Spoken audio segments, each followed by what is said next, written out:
обращает на них никакого внимания. Многие водители Ладожской трассы делали по 2 рейса в сутки, один ночью, один днем. Начальник ледовой дороги Нефедов писал: Ночью надо ездить по озеру со светом. Это дешевле стоит, меньше бьем машин, чем потеряем их от вражеской авиации. Иной раз грузовики уходили под лед так быстро, что под водой со дна еще долго светили фары.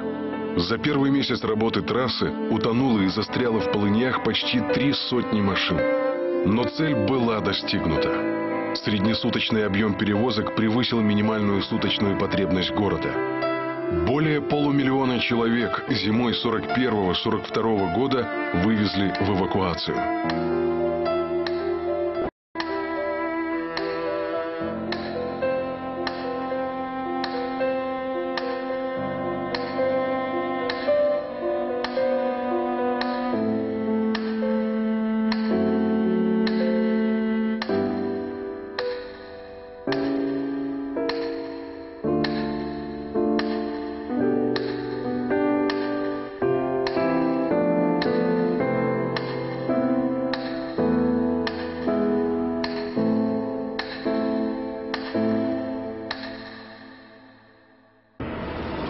Почему же город не сдался? Могла ли капитуляция сохранить жизни мирного населения? Ответ на этот вопрос ясно читается в директиве Гитлера номер 1601 от 22 сентября 1941 года. После поражения Советской России дальнейшее существование этого населенного пункта не представляет никакого интереса. Предполагается окружить город и путем обстрела из артиллерии всех калибров и беспрерывной бомбежки с воздуха сравнять его с землей. Спасти город и жителей можно было лишь прорвав блокаду. Ленинград был не просто большим городом. Здесь находились крупнейшие промышленные предприятия и база Балтийского флота. Его потеря привела бы и к утрате порта Мурманск, через который в СССР поступали грузы и военная техника из США и Великобритании. И, конечно, Ленинград оставался крупнейшим культурным и духовным центром страны, за судьбой которого следил весь народ, помогая и поддерживая его всеми силами. Борьба за Ленинград стала одним из крупнейших событий всей Великой Отечественной войны. Советское командование приняло решение разорвать кольцо окружения на самом узком участке – Шлиссельбургско-Синявинском выступе. Небольшой участок шириной в 10 километров между войсками двух фронтов, Ленинградского и Волховского, заняли гитлеровцы. Используя условия местности, они возвели здесь 3 мощных оборонительных рубежа. Дождливой ночью на 20 сентября у московской Дубровки небольшой отряд капитана Василия Дубика на рыбачьих лодках и самодельных плотах пересек реку. Десантники бесшумно взобрались по обрыву и ворвались в немецкие траншеи. Немцы совершенно не ожидали атаки, и советские солдаты быстро овладели небольшим участком Невского берега. Вскоре туда переправились другие части и бригада морской пехоты.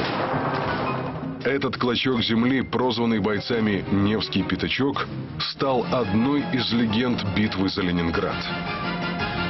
Для ликвидации плацдарма немцы направили 2 полка воздушно-десантной дивизии, переброшенные с острова Крит, которые сразу же втянулись в жестокие бои.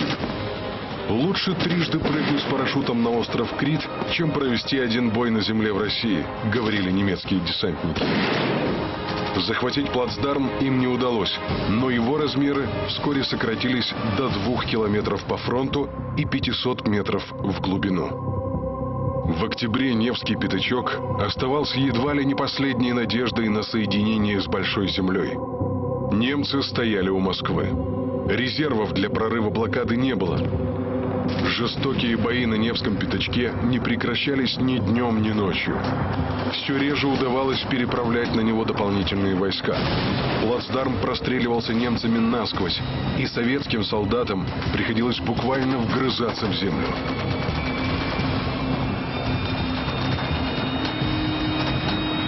Следующую попытку прорвать блокаду предприняли в ноябре. В это время в городе норма выдачи хлеба снизилась до 125 граммов. Не доедали и солдаты. Один из командиров решил выяснить, какое расстояние без остановки могут пройти его бойцы. Получилось, что у большинства силы заканчивались уже через 400 метров. 8 ноября 1941 года, выступая в Мюнхене, Гитлер заявил: Ленинграду рассчитывать не на что. Он падет рано или поздно.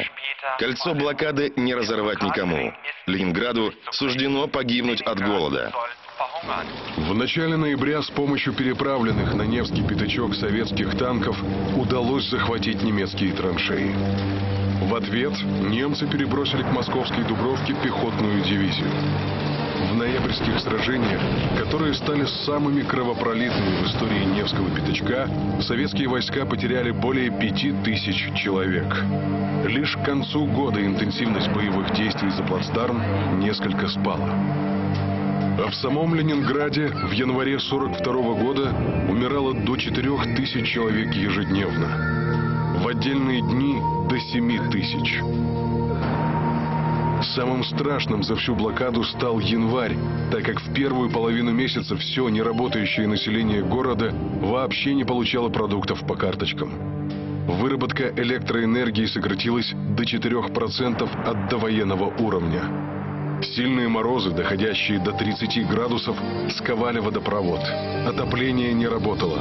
На дрова шли мебель, заборы, доски и все, что могло гореть. Из дневника Елены Александровны Скрябиной. Смерть стала явлением, наблюдаемым на каждом шагу. Когда утром выходишь из дому, натыкаешься на трупы, лежащие в подворотне на улице. Трупы долго лежат, так как некому их убирать.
Невероятно, но в этих условиях город продолжал работать.